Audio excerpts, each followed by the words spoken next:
10 most disappointing cars that were secretly great. Welcome back to Idealist. How is it disappointing when they're the best great? Cars are the ones that people hate. So here are 10 of them, starting with the Nissan Z.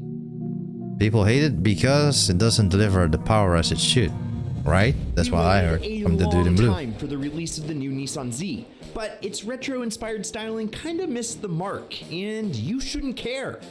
The styling has Well, I grown like on the us, style. but it's also amazing to see guys like our boy TJ take it to another level and really make the Z into something special. That's because the DNA of the new Z is a proper sports car. A twin turbocharged V6 mated to a manual transmission and a limited slip differential. The seats were designed using what Nissan learned from the GTR. And the new Nismo Z is going to be a 500 horsepower drift missile. Once these cars come out of warranty and owners aren't too scared to mod them, we're going to see the true potential of what this the awesome traction JDM control sports issue car that the can do. dude in blue Next said. up, Dodge Viper. The Dodge Viper, it's a Those cars are awesome. I want all of them. Its image is stuck in between the old Vipers that were actually crazy. No windows, no roof, no ABS, no nothing. And always tried to kill ya. And the newest generation that comes with things like an actual roof, AC, door handles, ABS, traction control, and 640 horsepower. And yes, it does sound a little bit like a John Deere when it's idling, but with a little exhaust modification, and it sounds like a proper snake that bites. Even though the older cars have literally no creature comforts, don't think that underneath the slithery skin there wasn't impressive engineering going on. In fact, the OG Vipers were so ahead of their time, Dodge donated 93 of them to schools for educational purposes, and then destroyed all 93 of them when class was out for summer. Are you kidding me, Dodge? Doing dodgy things again. Now, it was a very special car from the start, but it's usually the nut behind the wheel that sometimes gets a little loose. Love it or hate it, you gotta respect it. I mean, how many cars out there have their own TV show? Next up, the Nissan Juke. The Nissan Juke is so Get the fuck out of here, bro. It's a sports And the CVT cross, shit meaning it mission. had the suspension of a sports car with the heightened clearance of a crossover. It handles so well. In fact, Ugly the ass car. Juke Nismo RS was the chosen vehicle to set the Guinness Book of World Records for fastest stint over 1 mile on 2 wheels. And it also set the fastest lap time at the Nürburgring for a production car of a 1.6 liter motor. Then Nissan decided to pull this on us. Yes, in front of you is the Nissan Juke R 2.0 with a 600 horsepower GTR Nismo engine. And yeah, you wouldn't plop that much horsepower into a car unless it already was a super capable chassis. Too bad they discontinued it a few years ago in the USA and replaced it with the Nissan Kicks. Well, it's ugly as The shit. Juke has a face only a mother could love. 1.6 liter CVT, no way. The GTR, sure. Next up are electric cars. Okay, real quick, before Electric cars are great. electric cars are not as bad as people say. Yes, they cost more to buy. The charging yes, is range stupid, anxiety though. is a real thing, and Yeah. yes, battery fires are very hard to put out. Yeah. But really, a lot of the hatred is because of the fear of the unknown. Have you actually driven one? Well, you should. The acceleration is out of this world. It has less moving parts, so it's cheaper to run, and you get access to the HOV lane so you can hang out with all the left lane pre-I.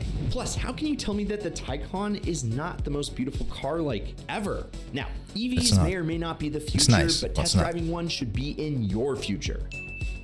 The Toyota Mark V Supra. People Mark don't V like that? Supra is a great car. I thought everyone And yes, liked it. while it isn't the Mark IV, I mean, which is a it's JDM not, superhero that you know, I think doesn't necessarily Yamaha live up engine, to but its it's own still great. reputation, but that two-step is something else. You see, the Mark V Supra was co-developed with BMW. So a lot of the hardcore JDM enthusiasts lost interest in it, but that's where they're wrong. Well, sorta. You see, Toyota did drop the ball when they didn't include a manual option from the get-go, but the fear of the new B58 power plant wouldn't live up to the legendary 2JZ has been largely put to rest. It can handle around 600 to 650 horsepower on the stock block and internals, which is plenty to be a supercar killer. Yes, it took a while, but chalk it up as another win for the guys over at Toyota, and it'll go down as one of the best tuner cars of all time. Oh baby, the PT Cruiser GT. This guy. No getting around it. The PT Cruiser is a product from the bad old days over at Chrysler. Yeah, if Its you put a nice exterior engine in a is car, hideous. sure, Its it becomes interior atrocious. a But because nice Dodge had engine in created a car. This That's car, all it is. One of the best front-wheel drive performance cars ever built, the Neon SRT4, they decided to shoehorn in the SRT4's 215 horsepower turbo four-cylinder into the PT Cruiser GT. Now, not many people actually know that the PT Cruiser GT has the same power plant as the Performance Neon. So, now you know. But the high performance engine but I don't want it to save the PT Cruiser from being just a horrible I don't car. want a shitty Cruiser. I still think that they're cool, so maybe I'll convince Trav to buy one and I can drive it every once in a while. But on second thought, probably not. It's just that bad of a car, and I wouldn't wish it upon my worst enemies. And, well, the Dodge Neon SRT4. Well, those cars are expensive. The Dodge Neon SRT4, and don't at me, I know it's technically titled just SRT4, is quick, it's not fast, it's a Neon, but it is a damn sexy Neon, and it just seemed like it was the SRT4 versus the world when Dodge came out with it. But honestly, I think it's just jealousy that this unassuming front-wheel drive compact appealed to this younger demographic, and they were budget enthusiasts. Now, it was the fastest car in the world that you could buy new for under 20,000 bucks on release. And believe it or not, it was supposed to be the star car in Too Fast, Too Furious. A lot of the first owners drove these things way too hard and put them away way too wet. And nowadays, Dodge gives us big ol' 800 horsepower Challengers. The SRT4 was built at a time when the SRT division was trying to build a full line of performance cars like BMW's M division, not just high-powered muscle cars, but it was a failed attempt. It was just too off-brand for the public to handle from the Dodge brothers. And next up, the NC Miata. They say the NC Miata Every is a big Miata is boat, great, but it only weighs 100 pounds more than the NB. They say that it doesn't have the OG pop-up headlights, which yes, is true, but the NCs are safer for pedestrians and way more aerodynamic. And they say that the NC is a better car than the NB, but not a better Miata. I say it's a hell of a sports car. What made it feel heavy was the soft suspension from the factory, but swap that out and it becomes undeniably 100% Miata. Built off the RX-8 platform, these eager little cars can handle everything that you throw at it. And the MX-5 Superlight is one of my favorite Mazdas of all time. Say it with me. Miata is always the answer. And the NC is one of the 4 best generations out there, so stop hating. Oh, and next up is the Mazda RX-8. Yeah, I don't know if you want that, bro. The Mazda RX-8 is such a misunderstood sports car, and that's thanks to its older brother, the eye-catching twin-turbo rotary-powered RX-7, which took on Porsche 911s head-on and won.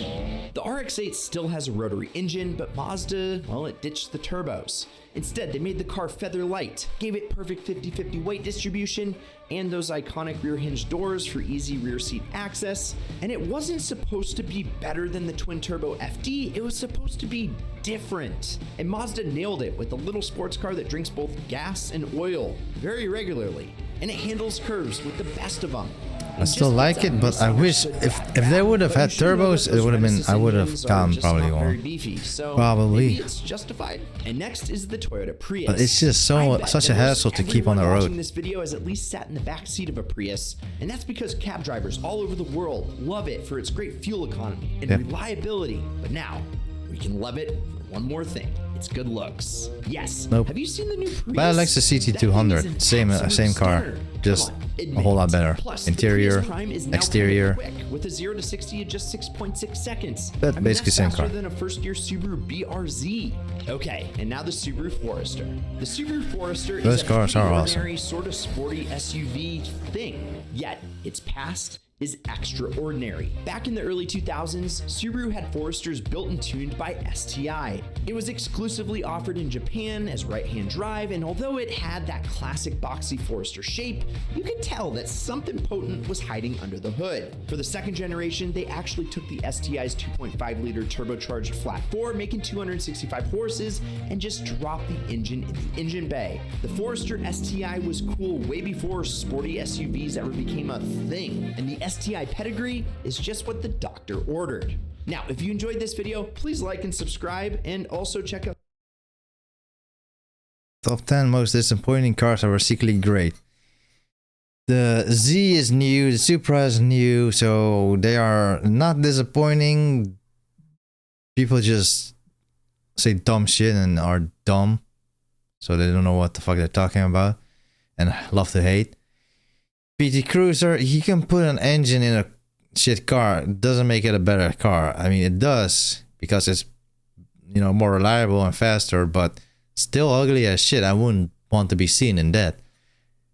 The other cars, shit, I forgot even with other cars were nothing special. The Viper is a great car. I don't know what's disappointing about them. Has anyone ever said they're disappointing?